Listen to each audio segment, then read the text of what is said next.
Hola a todos ustedes, compañeros y profesor. Nuestro siguiente tema de exposición del equipo 1 es la educación técnica y capacitación para el trabajo. Estamos conformados por Elisa, Roberto, Pamela y yo, su servidor. Entonces, para entender por qué se da este tipo de educación en México, lo que es la educación técnica y la capacitación para el trabajo, tenemos que ir directamente a lo que son los antecedentes. Y estos los veremos encontrados relacionados con las revoluciones industriales. La primera de ellas, hice un pequeño esquema con las aportaciones o con las cosas más claras en las que ellas aportan son la primera revolución, la segunda revolución y la tercera revolución. La primera revolución industrial fue una donde se industrializó lo que es la metalurgia y lo textil. Esta se dio en los años de 1760 y 1840 en los países europeos, principalmente en Inglaterra. En las innovaciones que se dieron en ese país fue el ferrocarril y la comunicación de los telégrafos. Una de las cosas por las cuales se daba la electricidad o la forma de obtención de energía, perdón, es el carbón a partir de la máquina de vapor. Usualmente el establecimiento o los lugares en los que este se localizaba eran los yacimientos y en los puertos. Los empleos que principalmente se dieron fue que hubo un cambio entre los artesanos hacia los obreros, en el que comenzó todo el cambio de los movimientos de los obreros. La segunda revolución industrial fue una industria química, en la que el principal medio de transporte, el principal medio de producción fueron los automóviles y la industria siderúrgica, la que se basa más que nada en la manipulación del metal para obtener distintas aleaciones, distintos otros materiales para que se pudiera trabajar. El medio de transporte y de comunicaciones principalmente se dio el coche, el avión, la TV y la radio. Las fuentes de energía principalmente aquí era el petróleo y la electricidad. Usualmente este cambio se dio en las ciudades, en el que en los empleos se empezaron a formar lo que son los obreros cualificados y en el que en estos periodos empieza a dar la sindicalización. Estos periodos abarcan de 1900 a 1970 aproximadamente. Y por último tenemos la revolución tercera industrial, en el que se da un boom en la microtecnología, en la informática y en la biotecnología. Los medios de transporte principalmente son el coche, el avión, el tren de alta velocidad, los biocarburantes y que están compuestos de biocarburantes o de electricidad. La comunicación principalmente se da por medio de los satélites y del internet. Las fuentes de energía que en estas épocas empiezan a darse a cabo, que es a partir de los periodos de 1970 a 2009 aproximadamente y en adelante, son lo que es la energía nuclear, el petróleo y la electricidad las formas de energía alternativas. La forma de difusión es una difusión espacial y una deslocalización. Ya no hay como un punto fijo en el que se den estos cambios, sino que va en general, a modo global, con todos. Después tenemos que el modo de empleo es la tecnificación, la flexibilidad y lo que son una precariedad laboral. Después vemos que esto se influye indirectamente en México, posteriormente a lo que es la revolución. Digamos, a partir de la independencia fueron cuando se empezaron a dar estos cambios, pero debido a la opresión del sistema monarca español no pudimos tener como ese desarrollo a nivel óptimo. Entonces, posteriormente, en los periodos de Porfirio Díaz, fue cuando empieza la introducción de estas cosas, en el que se construyeron los ferrocarriles como medio de transporte y de comunicación.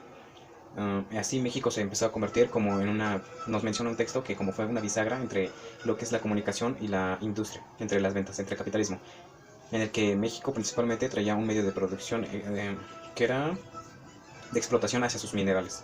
Entonces, esto fue como la pauta que comenzó a introducir a México en lo que es las políticas económicas mundiales. Posteriormente, entre los periodos de 1910 a 1920 en los que surgió la Revolución Mexicana hubo un pequeño trazo.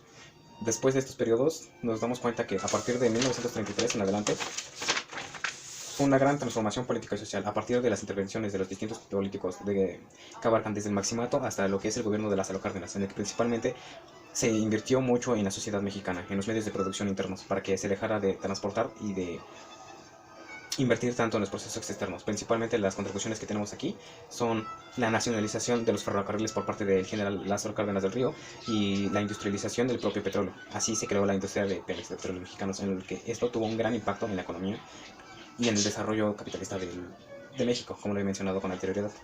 Entonces, este fue uno de los periodos más importantes de México. Otro texto de aquí nos menciona es que en estos periodos, los primeros 25 años del siglo XIX, de 1925, constituyeron el inicio del proceso de industrialización aquí en México, lo que se le denominó como la economía en clave. Nos menciona que fue un proceso lento pero progresivo en el que la economía estaba por entero volcada por la explotación y la expropiación de materias primas. Después nos menciona que básicamente los primeros productores de expropiación que los principales productos que se exportaban eran el algodón, el cacao y el café. Y como mencioné, a partir de 1933 se produjeron grandes transformaciones en la organización político y social, en el que la política de expropiación y nacionalización de los ferrocarriles y del petróleo. Otra de las etapas más importantes que nos menciona es entre los periodos de 1940 a 1960, en los que principalmente se vio el gobierno de Ávila Camacho en 1940 y en 1960 de Adolfo López Mateos. Nos menciona como breve que a partir del 40 comenzó el desplazamiento del capital y la atención política para la agricultura y la industria. Esta etapa de México logró grandes avances para su industrialización. Es aquí cuando comienza realmente el crecimiento económico sostenido por la revolución del país, por la revolución económica que sostenía el país. Entonces, estos son los antecedentes. El hecho de que se hayan creado la instrucción pública era para preparar a los ciudadanos para que ingresaran a más temprana edad hacia los sectores económicos y de producción de trabajo para que pudieran contribuir directamente tanto a su economía como a la economía del país, mejorando las fuentes de producción y asimismo ofreciendo su trabajo hacia el mismo país y hacia las empresas para que éste tuviera un mismo crecimiento.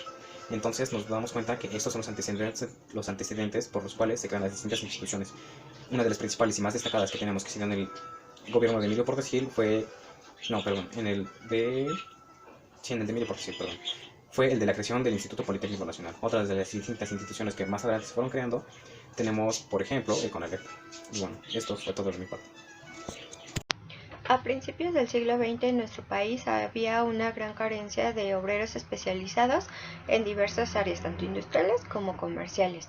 Y bueno, eso hace que la educación tenga la consigna de estimular el desarrollo económico a través de impulsar esta industria. Para 1915 se dan los primeros pasos con la fundación de la Dirección General de Educación Técnica, y funcionó de 1915 a 1917.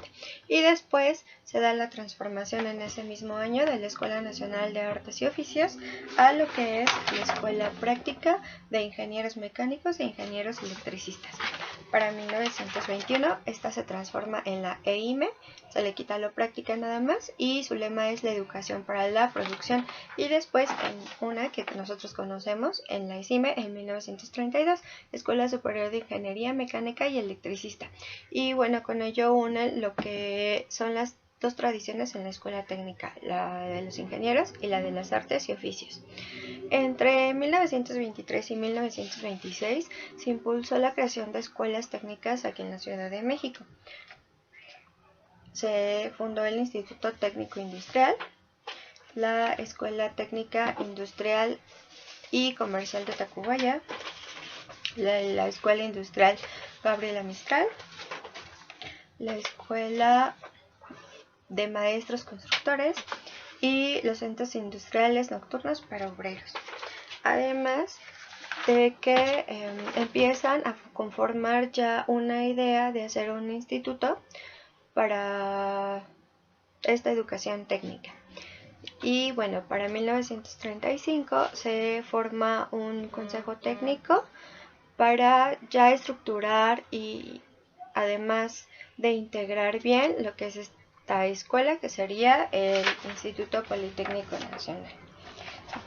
Y bueno, este consejo técnico lo lideraba Juan de Dios Batis como presidente, aparte de otros 16 integrantes que tenía el consejo. Bueno, este instituto lo que quería era que hubiera un desarrollo de una industria nacional, y bueno, fortalecer la integración de lo que era todo este aprendizaje técnico, formación también de ingenieros, mecánicos, electricistas, y que no solamente ellos, gracias a sus nuevos conocimientos adquiridos y el aprendizaje nuevo que tenían con máquinas, ellos pudieran manejarlas no solamente como obreros, sino también como dirigentes de empresas. Ellos querían que no se quedaran como simples obreros, sino que fueran subiendo de trabajo, ¿no? Que no se quedaran como siempre en la misma base, sino que incluso escalaran socialmente. Y bueno, el documento que hizo este consejo técnico se dio a conocer el 1 de enero de 1936 en el periódico Universal. Y bueno, aquí se establecieron los objetivos, los principios fundamentales y la estructura académica que tenía la institución, que debía de estar conformada con una prevocacional, vocacional y después con la profesional. Ellos lo veían como un motor de desarrollo y espacio para la igualdad, y así apoyar al proceso de industrialización del país, brindando alternativas educativas y oportunidades a todos los sectores sociales. sobre todo a los menos favorecidos. Es decir, que es la primera vez que las personas más vulnerables tendrán acceso a la educación en todos sus niveles. Algo muy importante que posibilitó el Instituto Politécnico Nacional a gran escala en todo el territorio nacional fue que en todas las áreas del conocimiento se le dio la apertura a la mujer, y esto hizo que también llegara al mundo productivo. Primero se les abrió en las escuelas de comercio y administración, después médico-biológicas y por último las ingenierías. Bueno, el Instituto Politécnico Nacional cuenta con 15 CECIT, 17 escuelas superiores, 2 escuelas nacionales, un centro interdisciplinario de ciencias de la salud, unidades profesionales interdisciplinarias y varios centros de investigación, conformando así 50 escuelas. Tiene 3 áreas de trabajo o de enseñanza técnica: las médico-biológicas, la ingeniería, físico-matemáticas y por último las sociales y administrativas. Y bueno, su lema, que seguramente lo han llegado a escuchar, es la técnica al servicio de la patria.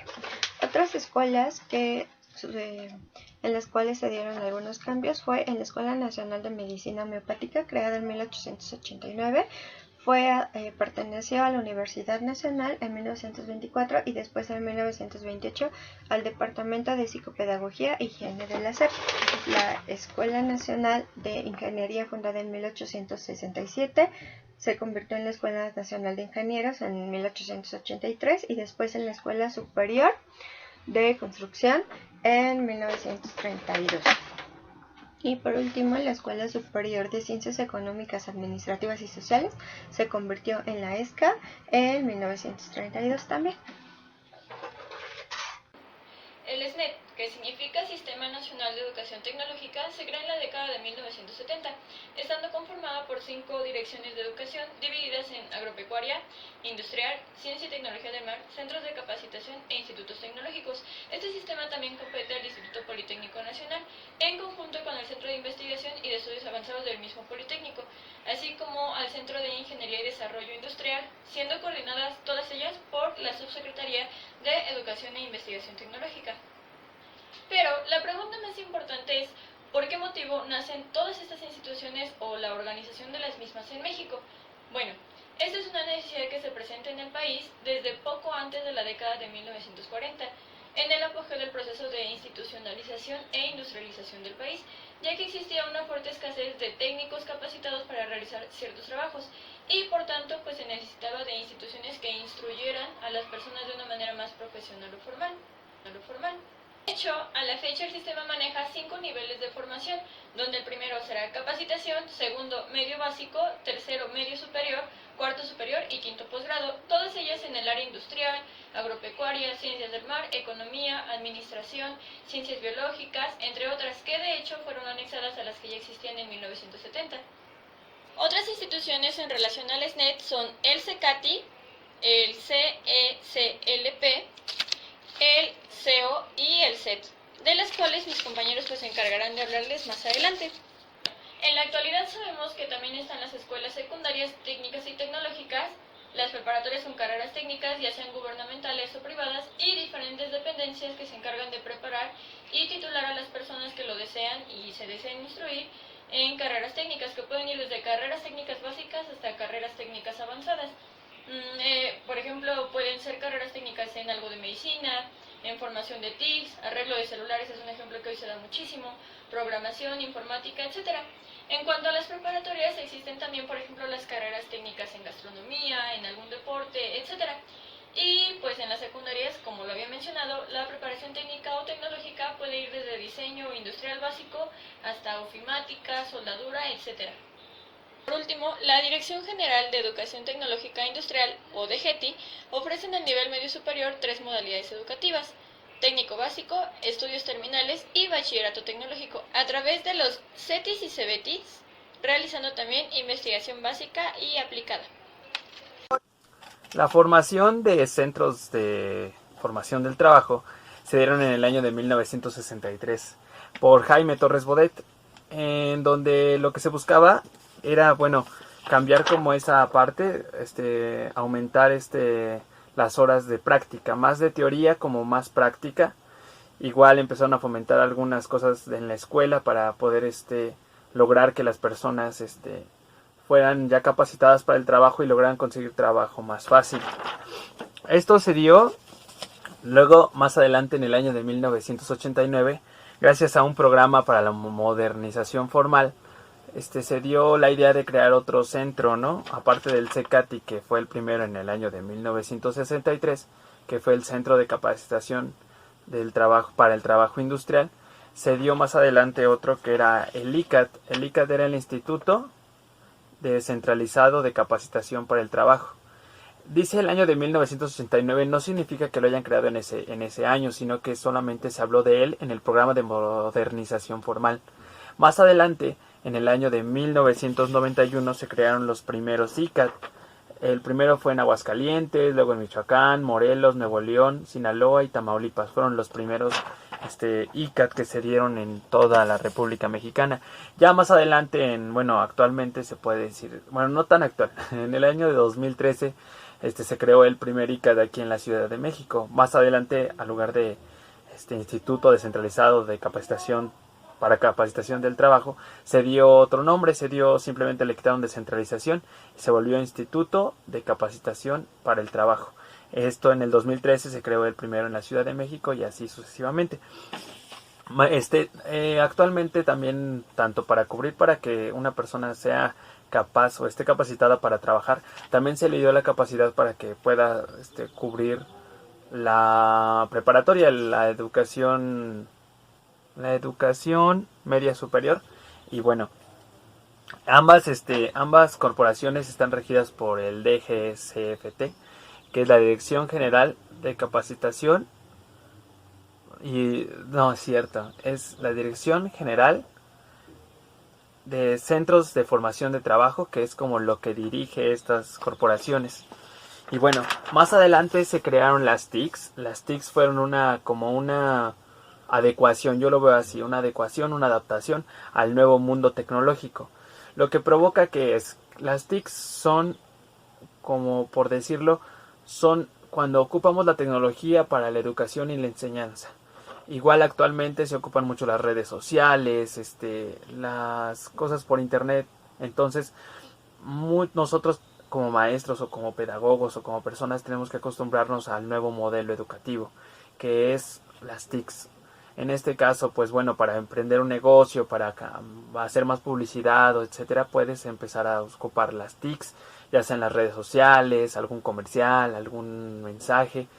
O también, por ejemplo, el uso de los proyectores, las computadoras, entre otras cosas, puede ayudar a que entiendas mejor y te acoples al nuevo modelo. Porque si nosotros nos metemos al mundo, no nos metemos al mundo de la tecnología, que es la actualidad, podemos tener repercusiones de que vamos a tener como una escuela tradicionalista que más adelante no van a poder entender las tecnologías. Entonces, si ocupamos las tecnologías para algo bueno, podemos lograr hacer grandes cosas en las nuevas generaciones.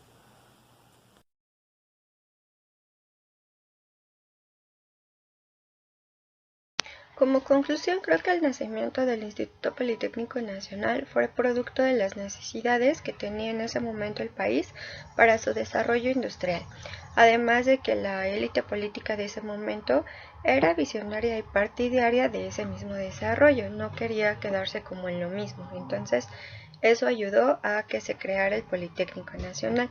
Su modelo fue replicado en todo el país entre los 70s y 80s, y eso ha ayudado a que sigan creciendo y que sigan creando instituciones o escuelas técnicas en el país. Y por último quiero agregar que para tener un desarrollo armónico en el país y un óptimo crecimiento en nuestra sociedad, es muy importante la tarea que hacen tanto los científicos como los humanistas, los literatos, los ingenieros, los doctores, los técnicos especializados, todos en general. Y es muy importante para que tengamos precisamente toda esta variedad de profesionales que nuestro sistema educativo nacional permita equilibrar la generación de todos estos. Creo que en México tenemos bastantes, bueno, a lo mejor no bastantes, pero sí varias universidades que nos ayudan a crear estos profesionales. La UNAM, el Politécnico, la UAM y sobre todo la Universidad Pedagógica Nacional. Bueno, y en cuanto a lo que yo pienso de la educación técnica en México, pues pienso que es una buena opción, que es muy importante que exista, porque no es solamente que te puedas llegar a recibir educación en una universidad o que te prepares en una licenciatura. Hay personas que optan por realizar carreras técnicas, una, dos, las que sean necesarias, y pues finalmente te avala un título los conocimientos que tú recibes en esa carrera técnica, y además pues es muy variado, o sea, puedes hacer una carrera técnica. Yo cursé por ejemplo una en urgencias médicas, hay personas que lo cursan en cosas de automóviles, de infraestructura, de tecnología, y pues eso es lo que yo pienso. Bueno, la capacitación técnica o para el trabajo yo la veo como una solución. O sea, más que decir, porque hay mucha gente que yo escucho que dicen, es que trabajaste, bueno, estás en un CECAT estudiando. Eso, o sea, es porque eres flojo o porque no entraste en ninguna preparatoria, pero yo lo veo como una oportunidad. Si tú como estudiante o como persona no tienes como la idea de estudiar alguna carrera formal, y quieres trabajar desde joven, ya sea por necesidad o ya sea porque quieres otra cosa, eres libre, y yo pienso que es una buena alternativa para las personas que necesitan trabajar o que tienen otras ideas para trabajar o que necesitan rápido algún papel para trabajar, porque a veces se tiene el conocimiento pero no se tiene como algo que compruebe tu conocimiento. Entonces a veces no basta con que tú digas, oye, yo sé hacer esto o sé hacer el otro. Entonces siento que es una buena alternativa los centros de capacitación para el trabajo, que actualmente yo conozco bastantes. De hecho yo iba a entrar a uno, pero bueno.